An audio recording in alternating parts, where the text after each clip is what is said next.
औज़ुबिल्लाहि मिनश्शैतानिर्रजीम बिस्मिल्लाहिर्रहमानिर्रहीम। मैं परवीन असद ख़ान इस वक्त सिटी प्रेस क्लब में मौजूद हूँ और मेरे पास इस वक्त एक फ़ैमिली है, तो आए उनसे ख़ुद ही उनकी ज़ुबानी सुनते हैं कि उनके साथ क्या हुआ।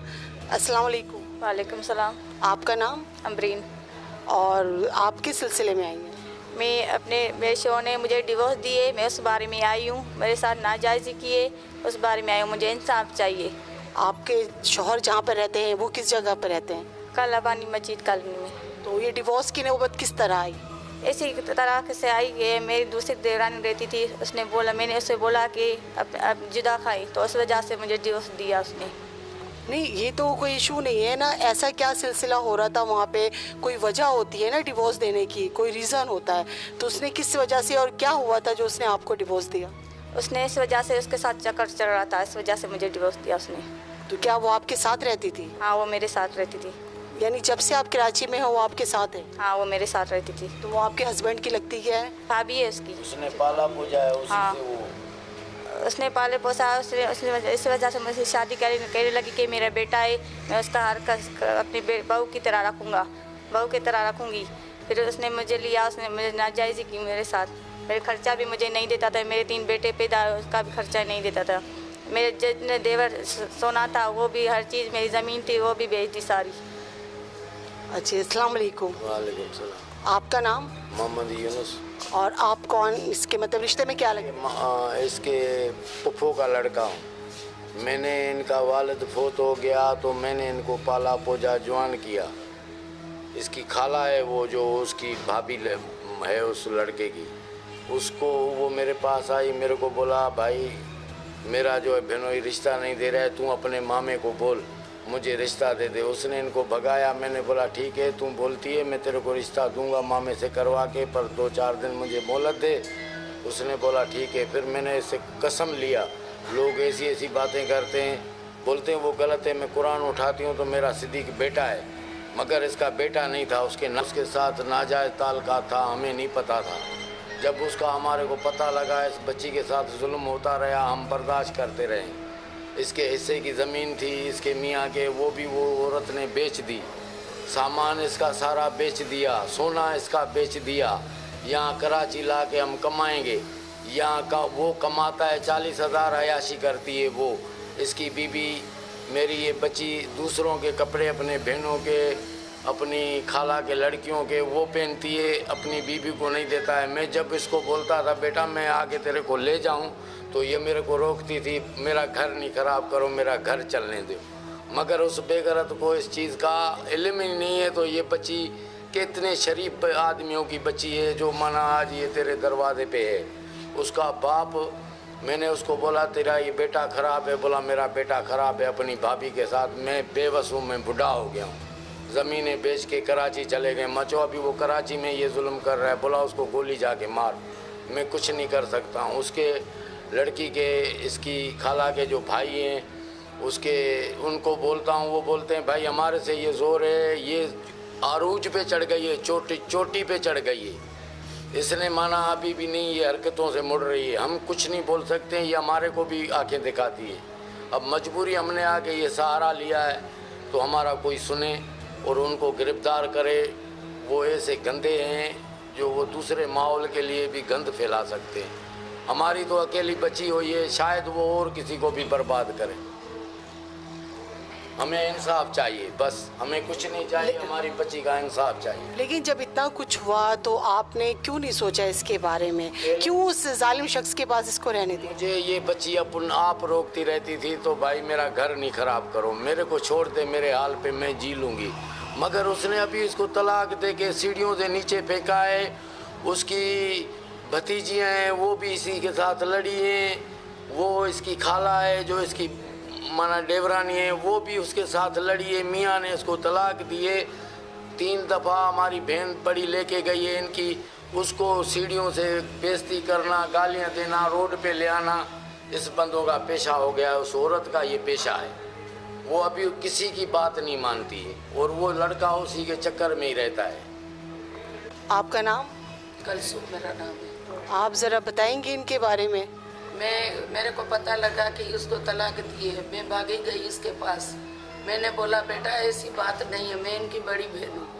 मैंने कहा बेटा मैं घर पे लेके आऊँ, इसका कसूर है तो इसका ही है, तुम्हारा है भी इसका है, अभी इसको अपने घर में रखो।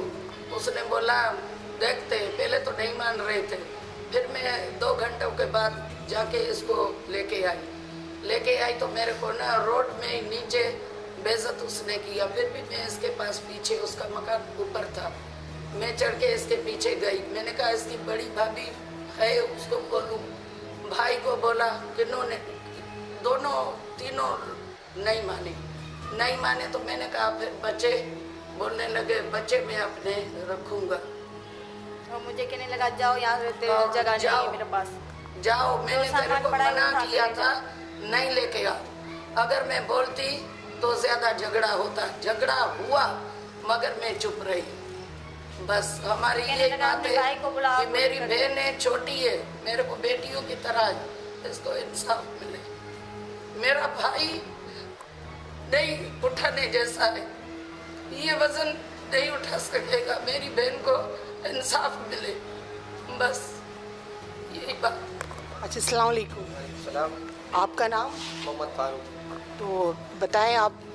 जी मेरी बहन से ये पहले भी घरेलू जैसे लड़ाई। पहले तो आप अपने बारे में बताएं, आपके ऊपर कितने भाई बहनों का बोझ और है? हम 3 भाई हैं, बड़ा मैं हूँ, ये हमारे फूफा का लड़का है, बाप की जगह पे अभी 2 छोटे मेरे भाई हैं और एक मेरी बहन है। मेरी वालिद और वालिदा इंतकाल कर चुके हैं। जी ये मेरी बहन है, इनको पहले लड़ाई घरेलू जो मसले मसाइल होते रहते, लड़ाई झगड़े होते, इनको मारपीट करते थे, इनके सर भी फाड़ते रहते थे, लेकिन बहन हमें बताती थी भी नहीं भी बताती, उसके बावजूद भी हम खुद को झुका के ताकि बहन का घर ख़राब ना हो, बच्चों की ज़िंदगी ख़राब रहती है। लड़की की शादी हो जाती है, कहीं हो जाए लड़का भी हो जाता है, लेकिन छोटे बच्चे उनकी ज़िंदगी ख़राब हो जाती है, दर बदर हो जाती है।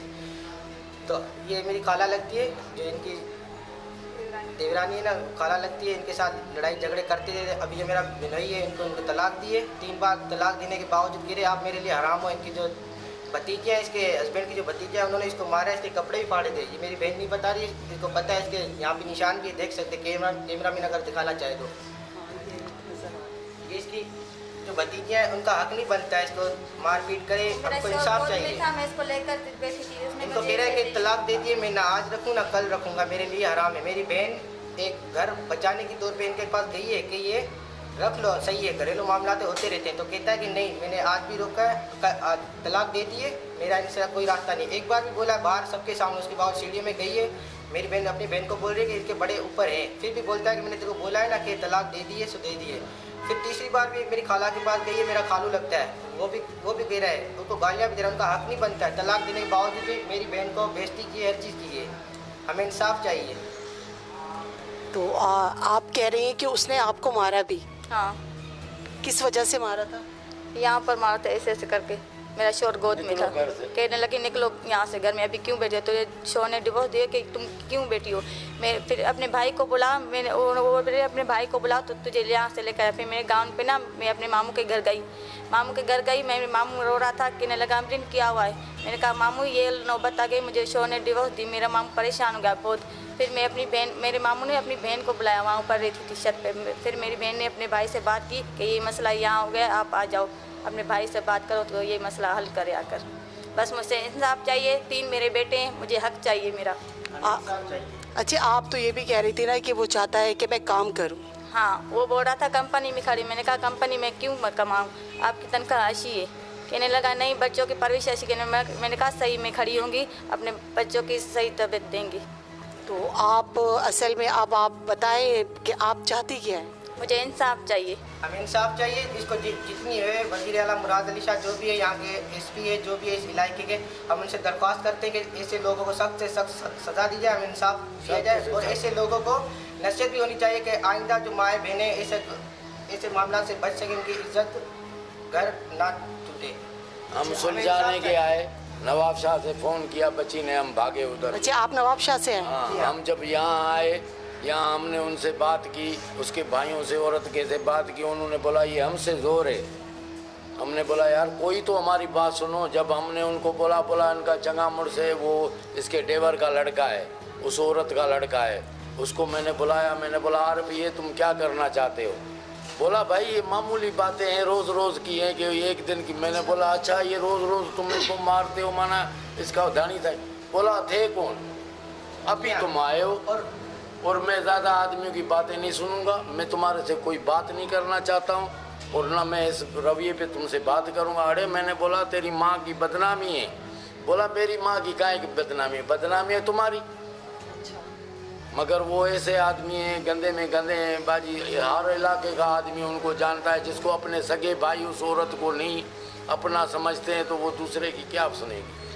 जी, वो जो मेरा कज़न है वो 3 बार जब शोहर ने तलाक दे दी है, किसी भी आलिम या मुफ्ती के पास चले जाए तो कहेगा यही कि शरीयत के जो हुक्म है 3 बार तलाक अगर हस्बैंड देता है मुँह ज़बानी तो तलाक हो गई। उसके बावजूद भी वो कह रहे हैं 3 बार जब देंगे तो फर्स्ट टाइम होगा, फिर 3 बार देंगे, फिर दूसरी मरतबा जब 3 बार फिर देंगे, मतलब टोटल मिला 9 दफ़ा जब हस्बैंड कहेगा फिर जाके 1 बार तलाक हुई। वो बात कर रहा है। मैंने उसको बोला ये ऐसा नहीं है। बोला नहीं, मैंने अपने वकील से बात की। बोला ऐसे नहीं होगा। मैंने कहा नहीं, हमें अपनी इज़्ज़त प्यारी है। आपके चाचू ने मेरी बहन को तलाक दे दी है, अब हमारी इज़्ज़त है, हम अपना हक लेंगे।